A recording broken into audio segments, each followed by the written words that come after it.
A listener production. Hi, Sasha Barbagat with you. Welcome to The Briefing.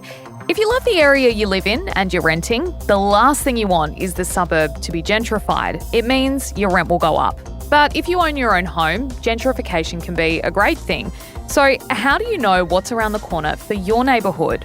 That chat coming up. First though, Antoinette Latouf is here with me for the headlines. It is Tuesday, the 2nd of July. Hey, Sasha. G'day, everyone.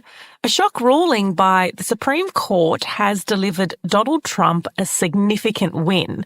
So a panel of judges have ruled he's immune from some prosecution as a former president. The 6-3 ruling found that Trump and other presidents can be shielded from legal action for, to quote, official acts carried out while in office. So it's a big win for the 78-year-old because it likely means he won't face trial on charges of trying to overturn the 2020 election result before this year's vote. And he took to social media shortly after the decision, saying it was a big win for our constitution and democracy. But it is worth noting, Sasha, that the protection doesn't go as far as his lawyers had hoped it would. Yeah, that's right. So they got protection from the official acts carried out while in office, but they had been seeking more sweeping protections from other prosecution, and they did not get that. And this is the first time the US Supreme Court has found former presidents have any protection from criminal charges. Now, the Supreme Court has been a contentious issue during Donald Trump's presidency and in the wake of it because of the judges that he put onto the panel.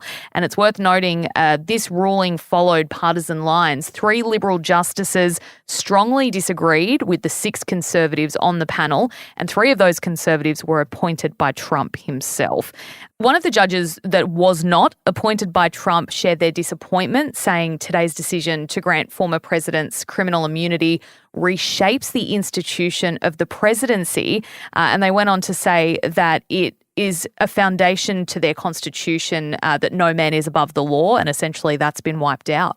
Yeah, and at the same time, a number of senior Democrats are reportedly starting to ready their pitches to take over from Joe Biden. So they'll eagerly be watching polls and feedback from financial donors. If they plunge or evaporate in the coming weeks, they could then make a move. So this obviously is off the back of the train wreck that was the presidential debate. Labor Senator Fatima Payman has doubled down on her indefinite suspension, releasing a statement saying she has been exiled by her party and that she's considering her options. The young WA representative was disciplined by Anthony Albanese on Sunday for saying she would cross the floor again to vote for Palestinian statehood. In the statement, Payman accused some of her Labor colleagues of trying to intimidate her into quitting the Senate. The 29-year-old could serve out the remaining 4 years of her term on the crossbench if she does choose to leave the Labor Party, Antoinette. Yes, I think it's important to point out that the Liberal Party doesn't have an explicit rule about not crossing the floor, and Labor obviously does. And what I've observed, Sasha, from all of this is that Labor has shown that it does have the ability to swiftly respond to those who break the rules by indefinitely suspending them, or as Payman puts it, exiling them. So the question that then comes to my mind is, why is it Labor doing that exact thing to Israel? They've broken countless international human rights laws and committed war crime after war crime after war crime, yet no sanctions or exile from Labor government. Yeah, well, speaking of, there is a fresh story out of Gaza today, and this is from the head of the Al-Shifa hospital, who has been imprisoned for the last 7 months without charge. He's been imprisoned in Israel. He's come out to accuse Israel of torture while he was incarcerated. His name's Mohammed Abu Salmiya, and he was with dozens of other detainees who were freed on Monday. Now, they were freed because we've heard from Israel's intelligence agency, which said it was releasing some detainees to make more room for more serious offenders. Now, Abu Salmiya has accused Israel of assaulting him with batons and dogs, depriving him of food and medicine, and also physical and psychological humiliation. Now, these haven't been independently verified allegations. However, it does match similar reports by other Palestinians who have been released from detention in Israel. And we have not heard from Israel on these comments. So it is shining a light on what is happening to these Palestinian prisoners while they're being held, and some of them, as we heard, without any charges against them. Live sheep exports by sea in Australia will be banned after the bill passed Parliament last night. So the new laws will end trade by March 2028. And that's following Labor's 2022 election commitment to phase out live sheep exports. While it's made many animal activist groups happy, there have been widespread protests from farming communities about the impact it'll have on the industry, and particularly in WA, which is the only Aussie state or territory to continue to export live sheep by sea. Activist group Keep the Sheep met with the Prime Minister on Monday in this last-minute attempt to stop the ban, which obviously didn't work. And in response, Agriculture Minister Murray Watt told Parliament that there will be a $107 million transition package that will be given to farmers affected by the changes. There are questions about whether that will go far enough. Interestingly, I thought this was a very long bow of David Littleproud, Nationals leader, to pull. He was talking about Labor Senator Fatima Payman, who we obviously just spoke about in the last story. He called on her to cross the floor to vote with them on keeping live sheep exports, saying that, she could do it for the Palestinians, so why isn't she doing it for the people of WA? I mean, come on, man. That's a long bow.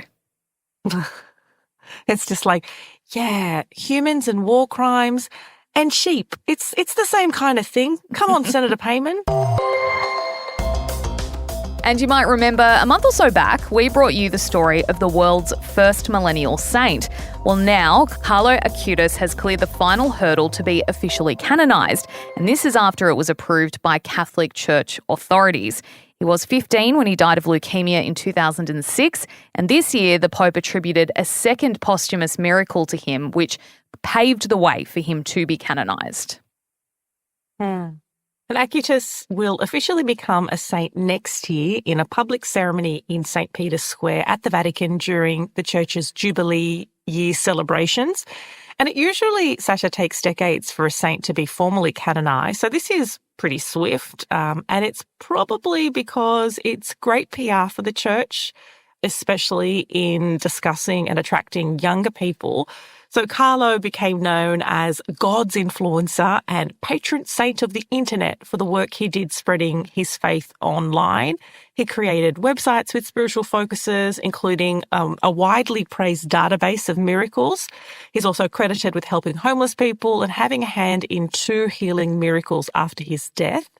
And that's the requisite number for all Catholic saints. I found this story really interesting. I think saints are often associated with, people from medieval times. And before that, obviously, we've had more modern saints. But I think there's a real disconnect, especially as I'm not Catholic, as someone who's simply an observer of, I've been to Vatican City, I've walked through St. Peter's. It's a fascinating place. But as an observer of that, I found it really interesting that this young man is going to be canonised. I found it so interesting, actually. I pushed for a deep dive on the topic. On the 28th of May, we did do an ep explaining how the Catholic Church makes saints. So if anyone wants to go have a listen to refresh their memory, go right ahead. It's a really cool chat. Hey, Antoinette, thank you so much for being here for the headlines. Next up, it is our deep dive into suburb gentrification, how to know if it's happening to your suburb.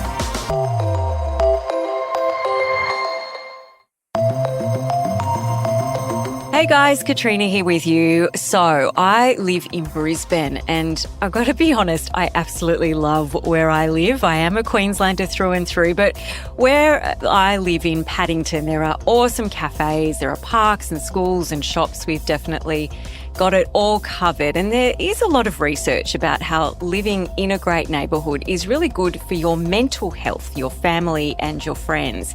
And if you own your own home, obviously it is even better. If you are a renter, you are always mindful of what's called gentrification, where a suburb suddenly goes through a massive overhaul. Homes are renovated, shiny new cafes pop up, maybe a wine bar or two, some trendy shops appear. Like I said, it is great news if you're a homeowner. If you're a renter, though, it can mean you're forced to go elsewhere, often further out into the suburbs to afford somewhere to live, forcing you away from your favourite cafes, even your family and your friends. So how do you know if your suburb is about to be gentrified? To find out, I'm joined by William Thackway, who's worked on a machine learning model to predict gentrification with the Uni of New South Wales City Futures Research Centre. William, thanks so much for joining us. First up, how do you define gentrification? Gentrification has historically been defined primarily through the immigration of wealthier residents into an area. It was first defined by Ruth Glass, a researcher, to describe what she saw in London in the 1960s. It's since then also been defined by the displacement of poor residents in an area, but primarily we're talking about the migration of wealthier residents into an area. What got you interested in the topic of gentrification? Well, I live in Sydney and I'm currently living in Redfern, which is an area that has experienced a lot of social change over the last 30 to 40 years. I think in all sort of major Western cities, gentrification is at the forefront of urban and social change, and it's one of the driving factors that's shaping the sort of changing nature of our city. So I think it's an incredibly important topic to understand, and also if there are ways to better understand, identify and predict it, then the hope is that we can implement better social policy to try to limit the negative impacts of gentrification. Yeah, it is indeed a double-edged sword. First up, let's talk about who it benefits. Why can gentrification be a good thing? Well, the theory about the positive side of gentrification kind of rests on this idea of social mixing, which has been proposed by many policymakers when trying to implement an agenda of gentrification. So that idea rests on the premise that you have sort of isolated, disadvantaged communities, which can accentuate a raft of social and economic problems. And then when you have gentrification, you get the reinvestment in a community, you get new social services and infrastructure. And the idea is that by creating mixed income communities, you can bring social and economic opportunities to an area. And in the sort of rosy idea, the poor residents of the neighbourhood get brought up by gentrification. Now, of course, that doesn't always transpire, and I think most researchers historically have argued that actually doesn't transpire, kind of for two reasons. One is that the social mixing that this idea rests on has often been disproven. So when you get wealthier residents move into a community, it's been shown that you don't actually get the mixing of poorer and wealthier communities into sort of one happy family. You often get social tensions, and you might even get sort of things like gated communities pop up, which can block and prevent social cohesion. And then secondly, you overwhelmingly get the displacement of poor residents, particularly in Western countries where we have highly financialized housing markets and limited controls such as social and public housing or rent controls that can actually help poor residents stay in these areas once they start gentrifying. And of course, if you're a poor resident and you get pushed out of the neighborhood, you're obviously not going to be able to benefit from some of those sort of social and economic opportunities that have been promised by gentrification. Yeah, and I'm imagining too, just even for a lot of younger people who are in the rental market right now, that gentrification, no doubt pushes up property prices, which then has a flow-on effect to the cost of renting. Can you just describe for us the impact that it's having, not just even on poorer residents, but on younger people who haven't yet got a foothold in the property market? Gentrification historically has pushed out the poorest residents, but where you're seeing gentrification occurring in a lot of places in Sydney now, you have places that were where once previously gentrifiers had moved in, and those gentrifiers themselves are now unable to afford rent in these places. If you think to some inner city areas like Pyrmont, Redfern, even, that were kind of the initial frontiers of gentrification in Sydney as post-industrial areas with poorer inner city populations. Young share houses and young families may have been the sort of initial gentrifiers in these areas, but as the cost of living and rents have increased dramatically over the past decades, and in particular in the last few years, these areas are increasingly becoming unaffordable for people who may themselves have earlier moved in for those sort of cheaper rents and started the tide of gentrification in these areas. Used to be, you'd see like an espresso bar or people with designer dogs walking around. That'd be like the canary in the coal mine that your suburb was in the process of gentrification. But you've actually come up with a machine learning model to predict this phenomenon. Describe for us how that all works. Yep. So it's perhaps going a little bit more of a quantitative route than the poodle or the yoga studio approach. Essentially, we took a whole heap of historical data that tracked the demographic makeup of an area, housing prices, businesses in the area, and then some other sort of emerging features like Airbnb. And we put it through a machine learning model, which essentially takes a whole heap of inputs and you give it a target output, and it essentially tries to find the patterns and links between the different variables that will best predict the output based on all of these input variables we gave it. So we gave it variables like the average income or average wage in an area, house prices, rental prices, the occupational makeup of an area, educational makeup, demographic makeup, and then also the sort of types of businesses that are in an area and the transport opportunities in an area. And so that model then took all those variables and basically figured out what is the best way using this combination of input variables that we can predict if a suburb will gentrify. And the way we measured that was an increase in the socioeconomic index of an area. So we're essentially trying to figure out how we can predict whether an area will increase its socioeconomic makeup or whether it'll decrease that socioeconomic makeup.